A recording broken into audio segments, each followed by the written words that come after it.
So Seth, I just want to start us off by showing how we make our sauce for the Tibbs pizza, which is our signature dish. So Tibbs, this is a Ethiopian meat dish? Yes, you can pretty much find it at any Ethiopian restaurant. So we've got a little garlic and butter that we'll add to the pot. And then we can go ahead and add our onions, jalapenos. There are a lot of jalapenos going in this dish right now. Yeah, This is a spicy Tibbs dish. for sure. Now we can go ahead and add the meat. And it looks like this beef's already been seasoned. Yes, we marinated overnight with some spices. You don't want to overcook the meat too much at this stage. We just want to get a nice sear on it. We're gonna go ahead and add our crushed tomato sauce. Secret family recipe. Just the classic crushed tomato look that you'll find on any Detroit pie. Now that we've added the sauce, we can add a little bit of the berbere.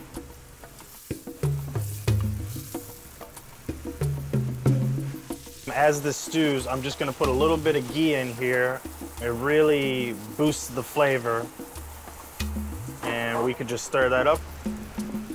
So Seth, we're gonna go ahead and turn the heat down and just let this stew for about 20 minutes. But I've got some Tibbs already made, so why don't you follow me? Sounds good, let's do it. All right, this looks good. So what am I looking at in the pan here, Chef? We've got a par-baked crust in here. When it comes to making Detroit pizzas, you can par-bake or just bake fresh. It really just depends on what kind of oven you're working with. So the cheese we've got here is a Wisconsin brick cheese. It's kind of like a white cheddar, but also like a mozzarella at the same time.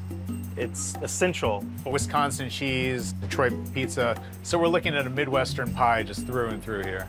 Absolutely, but it's not like that Chicago stuff. Chicago, forget that. So how do you go about getting this pie put together?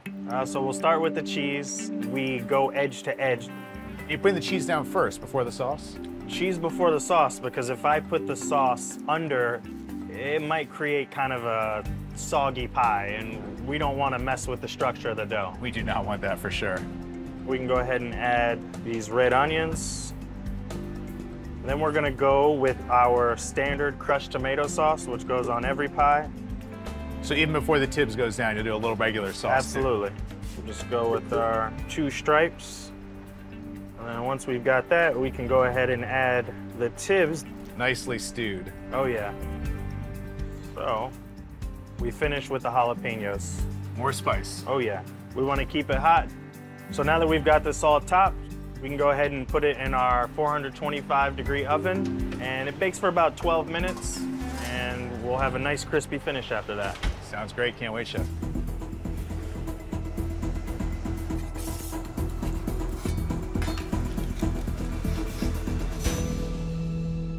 Chef, this final product looks fantastic. I'm just gonna dig right in. Let's get it. Cheers.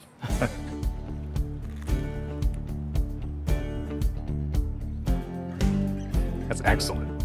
And I gotta try a bite here on the edge. A little nervous about these jalapenos, but I'm just gonna give it a rip, see how it goes.